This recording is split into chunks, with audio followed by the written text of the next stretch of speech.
So first of all, it is not my case that any business house should try to completely copy the army. That would be a nonsensical idea. The environments are different, the goals are different. There is no profit motive in the army, for example. But there are certain universal truths which are instinctively known to the people in the army because of the culture, which are least understood sometimes in many of the companies that I have seen. And I am an advisor to a whole lot of companies. The first difference is every equation in business entities is transactional. मेरे को आपसे काम है, आप मेरे team में हो, आप मेरा प्रोजेक्ट करोगे, मेरे को आपसे सामान चाहिए, तो मेरा आपसे रिश्ता है, उसके बाद कुछ नहीं है. Every equation in army is relational. People don't forget anybody for years, decades. One of the reasons for this is of course the culture. The other reason is that we in the army do not meet just as individuals, we meet as families. So our bonds remain, forever. In 2019, I went through an episode, जिसको रखे सही वाला. I had septicemia, which knocks out 99.9% people. I was in coma for 28 days. When I came to senses, my wife said, "You know how many people came to meet you?" I said, "What?" Some family coming from Hyderabad, somebody coming from Leh, etc. It's not because I was a great leader. I was long retired, I had nothing to give. It's because that is how equations in the army are. Things are relational. And I hope that the army continues to embrace that.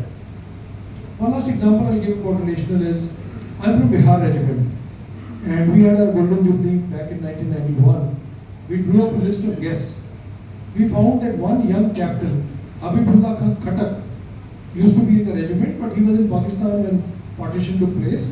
So Muslim officers who were in Pakistan were not given an option. He continued to stay there and became Chief of General Staff and then retired. And his son became a divisional commander. So out of war, we sent him an invite. He fought with his government and landed up. And I became his LO. And because he was the senior most officer we had, he became the chief guest in all functions. Right there. So this is the kind of relational thing that goes on. Nobody is ever forgotten. The second thing is, which we know instinctively, and Captain Batra is an example of that. Our subordinates feel safe under us. The number one motivator in the world is when people working under you feel safe. We of course make them feel safe physically, but in the corporate sector you can make them feel safe by not being biased, not being sarcastic, taking care of them, worrying about their families, thinking about their growth, all sorts of things, and they will work for you.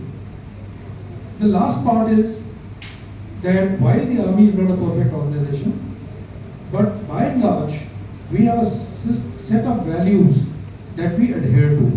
Those values are always larger than us, and I'm going to give you two quick, one funny and one serious story.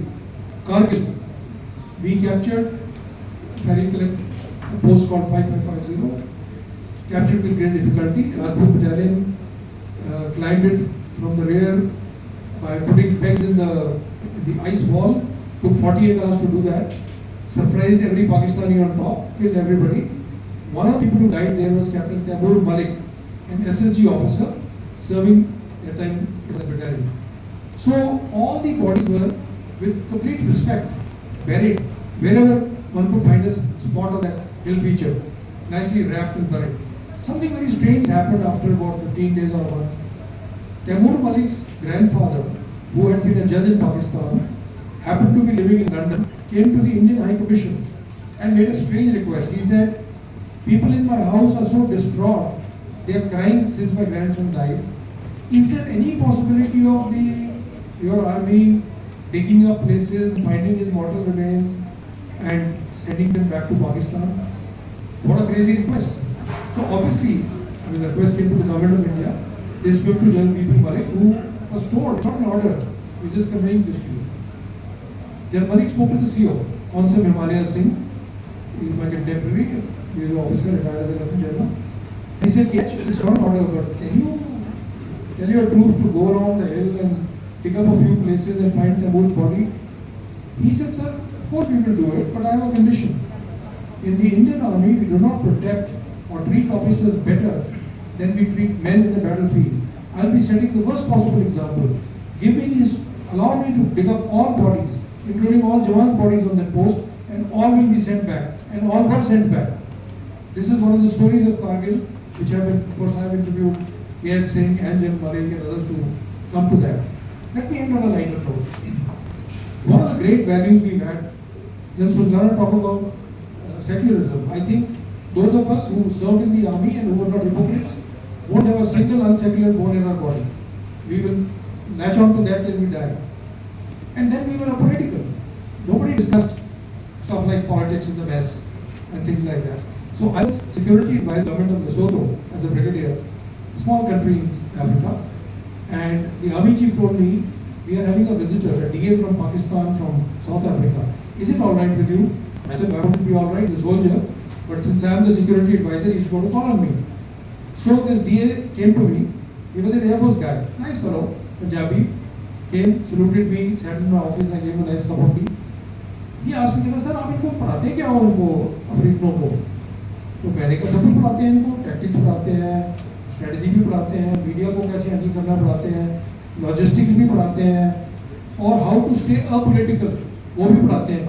कहते हैं sir 2-4 क्लासें हमारी सरकार हमारी फौज की चला दिया करो.